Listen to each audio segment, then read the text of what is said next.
En los rincones y esquinas, donde la extorsión se vuelve historia. En las calles donde el metal forjó identidad y rebeldía. Nace Voces Extremas, la serie radial que revive el legado vivo del rock y el metal en Suba. Aquí se escuchan los gritos que marcaron generaciones, las guitarras que construyeron territorio y las historias de quienes con pasión y lucha levantaron esta escena desde el barrio para el mundo.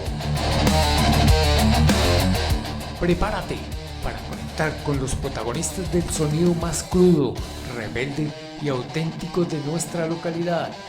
Esto es memoria, esto es identidad, esto es cultura.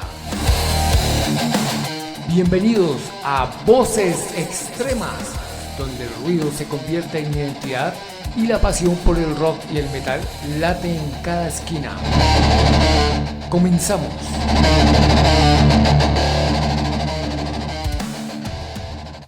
Voces Extremas, donde la historia del metal en Suba habla fuerte. Muy buenas noches a todos los seguidores de su emisora Suba es Metal Radio. Bienvenidos a un nuevo capítulo de su serie radial Voces Extremas. Hoy en su cuarto episodio estaremos escuchando los testimonios de aquellas personas que desde hace más de 3 décadas llevan construyendo lo que ha sido la escena del rock y el metal aquí en Suba, sus anécdotas y sus historias algo fuertes, algo un poco tristes que han rodeado estos géneros que han sido estigmatizados durante muchos años. Bueno, bienvenidos.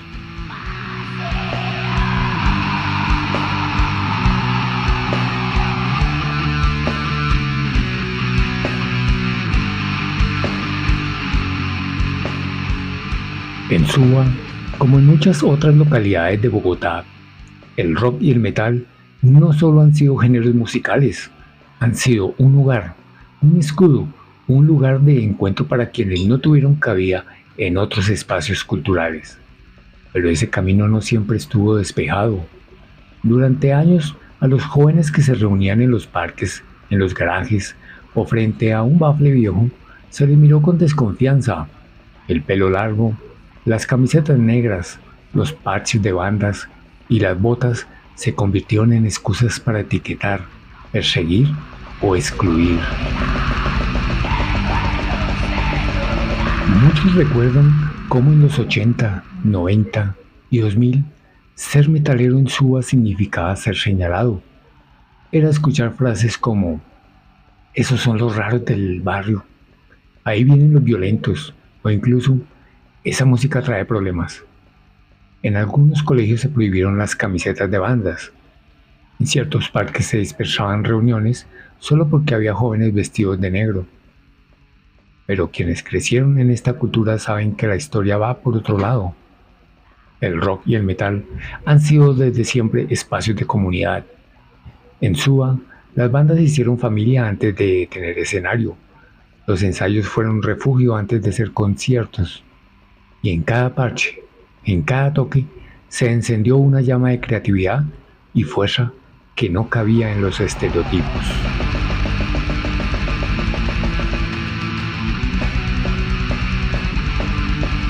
No sé, la rebeldía me dio por eso. No podía en otra manera, porque gritar no podíamos, nos pegaban. Mario García, músico maestro de bajo en la Escuela de Rock de Suba. Chinos, si uno gritaba, le pegaban. Entonces era la única vaina, el pelo largo, y fue difícil. Pelo largo porque también, castigado. La única manera, la única arma que tuve fue el pelo largo. Ya me dejaba regañar, porque carajo, mañana amanezco con mi mismo pelo. Cuando estudiábamos en el Colegio Canadá, el coronel Londoño, nunca me va a olvidar, era el prefecto de disciplina. A las 12 del día con el pelo, 3, 4... mañana no los dejo entrar si no vienen peluqueados. Y al día siguiente, sería así, puedo hacer el caucho, y todos en fila y las peladas nos hacía, todo el mundo nos hacía la segunda, todos, buenos días, coronel, buenos días, penales. Y al mediodía, no les di. Y esa era una rutina que se volvió como un sainete de felicidad, todo el mundo ja. Y al coronel Londoño le tuvimos mucho cariño, nosotros lo mirábamos con ojos de alegría y él decía, no, ellos son buenos, no los molestemos, pero por defender la disciplina del colegio, pues regañaba, tenía que regañar, pero era un regaño como, por favor, me toca, háganse los locos, pero mañana yo iré a la entrada porque estoy así, en el que no esté bien, lo devuelvo. Y así era el pelo largo, era como una rebeldía, una consigna de protesta, ¿no? Protesta viviente, una protesta caminante. No era para verse uno bonito o feo, cuadriculado, rayado, triangular, como un triángulo. Y era el momento, tengo el pelo largo, estoy protestando contra la guerra del Vietnam en el tiempo, estoy protestando con una sociedad de consumo que no nos da nada, estoy protestando cuando no lo dejan ser libre, jugar en el parque hasta tal hora, estoy protestando, pero no me dejan expresar de esta manera, estoy protestando porque mi deber es decir, ser libre y la gente no es libre. Uno protestaba por eso y a raíz del pelo largo y las tertulias que teníamos de vez en cuando para decir la poesía, para tocar la música, en los 60 hacíamos conciertos de protesta.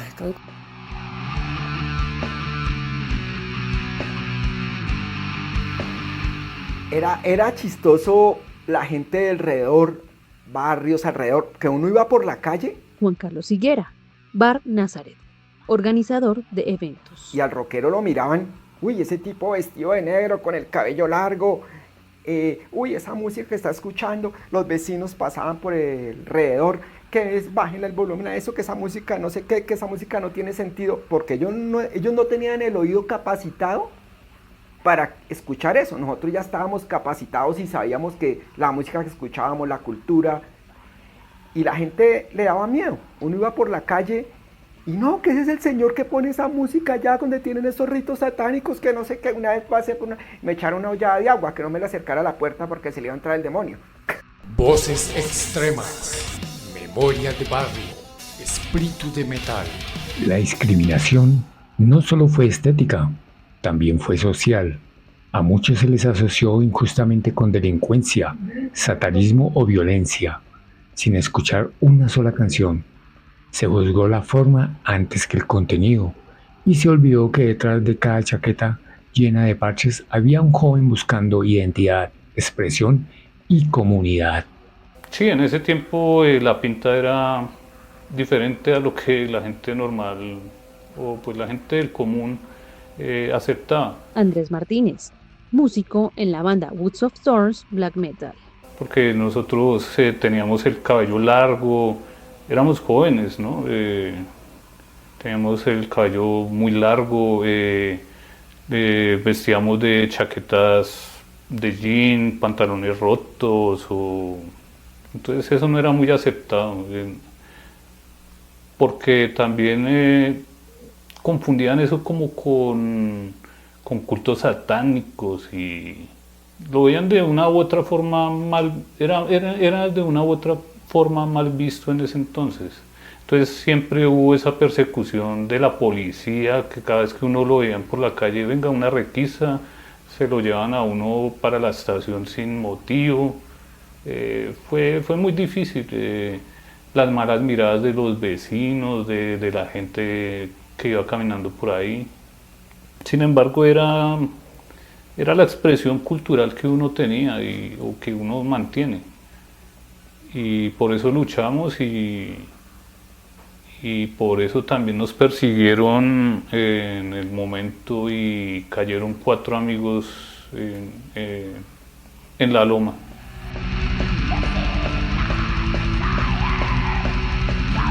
Y había como el señalamiento porque una vez cuando estábamos ensayando, Luis Serrán, ex integrante primera alineación de Sursum Corda, Death Metal. Habían otras bandas que estaban surgiendo y Octavio prestaba el ensayadero y una vez nos llegó el presidente de la Junta de Acción Comunal de Corinto, nos llegó allá que nosotros teníamos dizque una celda satánica, no una secta, sino una celda satánica. Que porque ahí gritaban y y parece que hacíamos cosas y no sé qué, y pues éramos nosotros allá cantando y todo esto y esos manes llegaron borrachos. O sea, nosotros estábamos ensayando, golpearon re duro porque eso era un local, una reja, donde pues ahí dormía Octavio y todo ese cuento, y ahí teníamos el ensayadero. Y pues ya llegaban otras bandas que no tenían un espacio donde ensayar y pues tocaban ahí. Y pues eran como 2, 3 bandas, tocábamos nosotros, después ensayábamos 3, 4 horas y después seguían estos manes y terminábamos casi como a las 10 de la noche. O sea, todos estos manes después de haber ensayado. Entonces se corrió el rumor que teníamos dizque una celda satánica. Y pues eso golpearon re duro esa reja y todos abrieron, que venga, que ustedes, que no sé qué. Y esos tipos estaban ebrios. O sea, pues se envalentonaron esa vez y fueron a agredirnos prácticamente. Eso fue algo pues chistoso para nosotros porque casi nos agarramos a puños con eso, y hasta que llegó la familia de Octavio, bueno, ¿qué les pasa, no? Estos muchachos están aquí haciendo música, no están haciendo daño a nadie.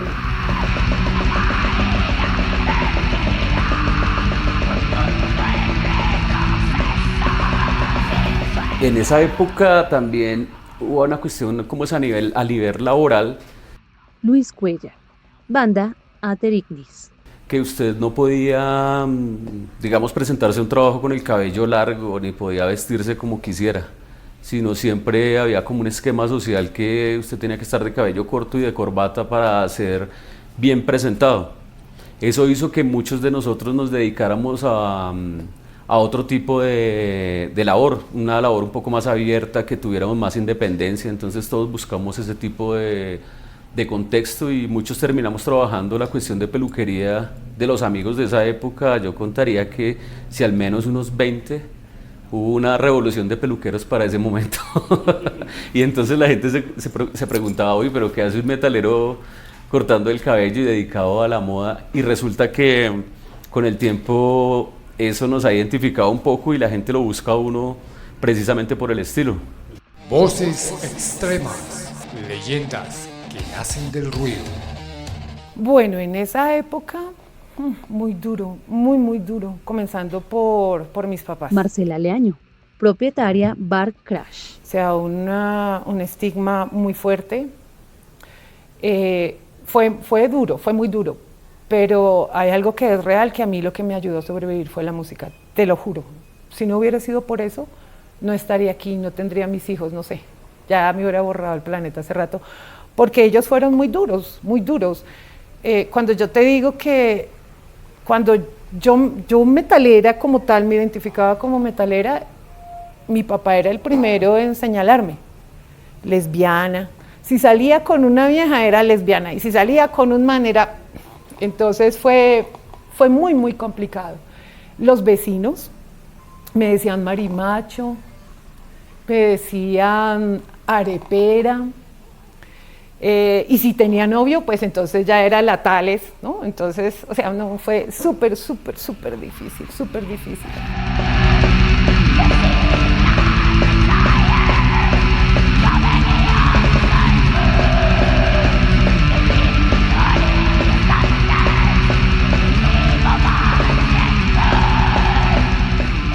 A mediados de los años 90, cuando Bogotá se expandía sin pedir permiso, la localidad de Suba vivía días que muchos prefieren no recordar y otros no pueden olvidar. Eran años duros, años de asfalto recién puesto, de barrios que crecían más rápido que el Estado y de jóvenes que caminaban con la sensación de estar en una lista que nunca vieron. En aquel entonces, Colombia atravesaba una de esas épocas más sombrías, la llamada limpieza social, un fenómeno donde distintos actores, grupos armados ilegales, bandas locales, redes de seguridad privada e incluso sectores de la fuerza pública decidieron quién merecía vivir y quién debía desaparecer. Habitantes de calle, consumidores, trabajadoras sexuales, personas LGBTIQ, presuntos ladrones, muchachos de barrio, cualquiera podría convertirse en objetivo.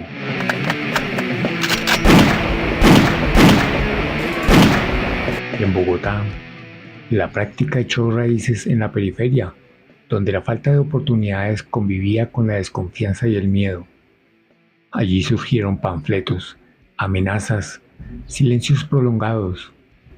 A veces la comunidad justificaba lo injustificable, creyendo que la violencia traería orden.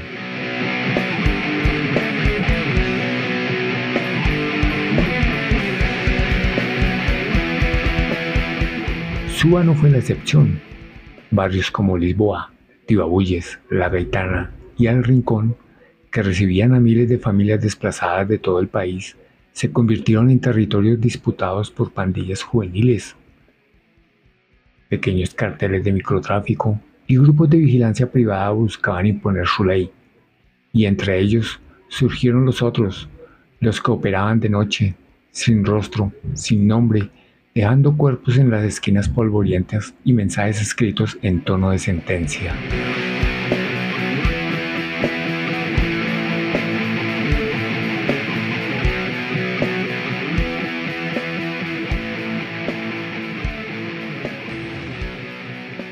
Bueno, la limpieza social... Mario Melo. Bandas Alma Antigua y Legacía. Pues fue como un episodio como duro para la localidad de Suba. Nadie estaba esperando que por tener el cabello largo, vestirse de negro, lo fueran a matar, lo fueran como a estigmatizar y a quererlo borrar de una zona, como pasó aquí en Suba. Aquí en Suba hubo miedo de salir. Nosotros los mechudos temíamos, a pesar de estábamos en los parques tomándonos una cerveza o escuchando música, y decidimos ya no volver a salir por eso, por ese fenómeno de la limpieza social que en ese momento afectó a la parte del rock, no solo del metal sino del rock, del punk también se vieron afectados por eso, porque no lo vieron como una subcultura, sino como una plaga que llegaba a invadir a la localidad. Trataron de borrarnos, pero no, ahí estamos parados.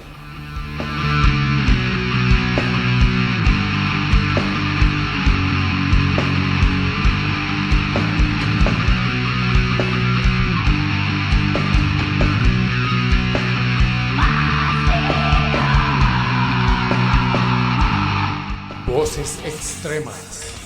Memoria de barrio, espíritu de metal. Realmente, digamos, en el parche de refugio nunca fue visto como con buenos ojos. Leonardo García, ex banda Ator, primera alineación. Sucedieron muchas cosas. Hubo un tema muy visible como en el 95 de limpieza social. Incluso en ese momento yo estaba prestando servicio en la policía aquí en la estación de Suba.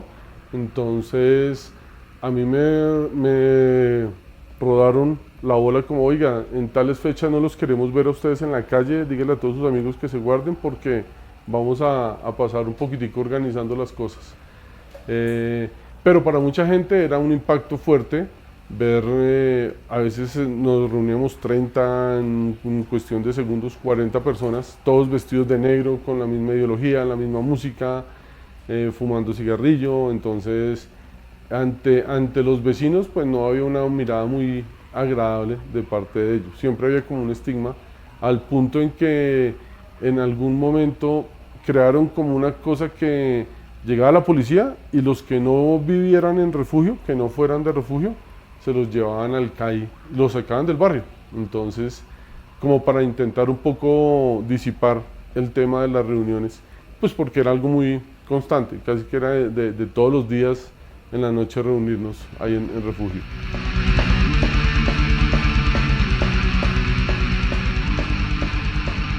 Sí, a finales de los 90, tipo entre mediados y finales, hubo una limpieza social acá en Suba y pues nosotros antiguamente no existían los bares, no existían varios sitios como los que vemos ahora que uno puede encontrarse y escuchar música. Nosotros sacábamos una grabadora y nos reuníamos en el Circle of the Tyrants y sacábamos de un Benjamín la luz, una extensión, y ahí durábamos 2-3 días estilo Woodstock.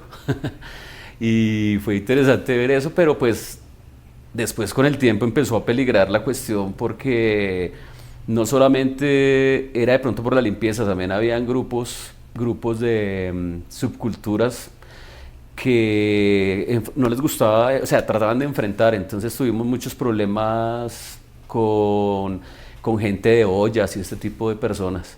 Entonces tratamos como de, en cierta forma, a tiempo de alejarnos. Nosotros nos reuníamos, íbamos a una montaña que queda al frente del Rincón de Suba y allá hacíamos fogatas, pero pues nosotros nos metíamos bien al fondo de la montaña, entonces no hubo tanto problema ahí. Conocimos el caso de unos sardinos que también pues parece que escuchaban música en ese momento y ellos les gustaba la marihuana y este tipo de cosas, y ellos se hacían ir al lado hacia donde quedaba la comunidad de la Loma, y pues ellos sí, hasta donde supe, mataron como 5 en algún momento.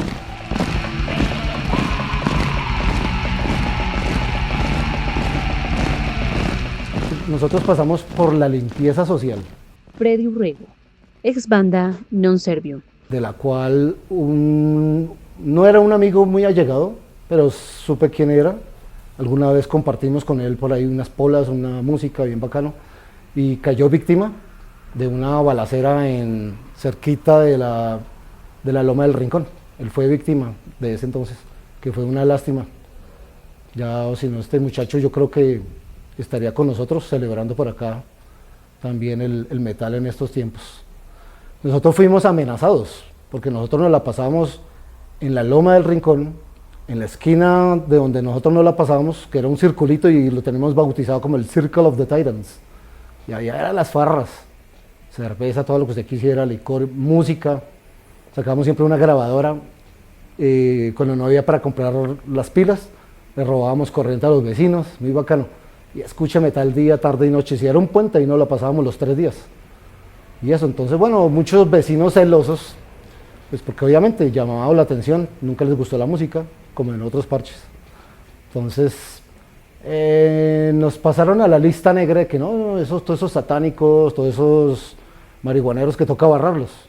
Pues nos pasaron la onda, la información nuestros papás cuando iban allá a las reuniones de salones comunales para las cuestiones del barrio, y nos dijeron, ojo que ustedes los tienen vetados y los tienen en la lista negra.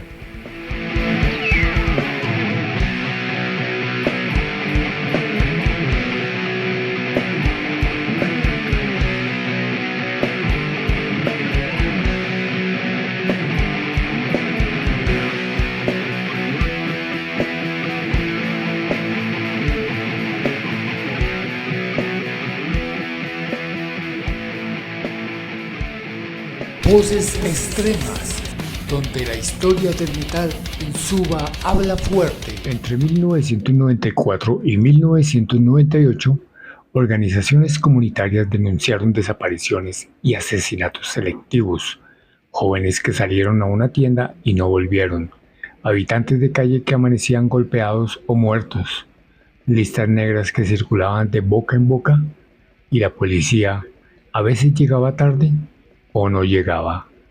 En Suba se instaló un miedo silencioso, el miedo de ser confundido, señalado, escogido, un miedo que obligó a muchos a cambiar sus rutinas, su ropa, sus amistades, un miedo que todavía aparece en los relatos de quienes sobrevivieron a esos años.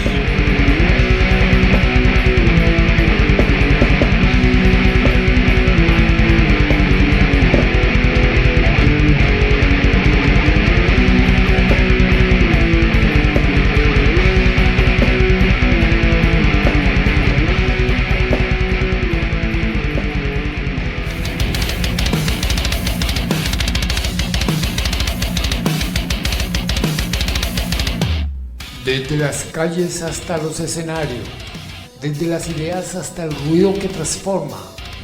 Escuchaste las historias, sentiste la intensidad y fuiste parte de la voz que nunca se apaga.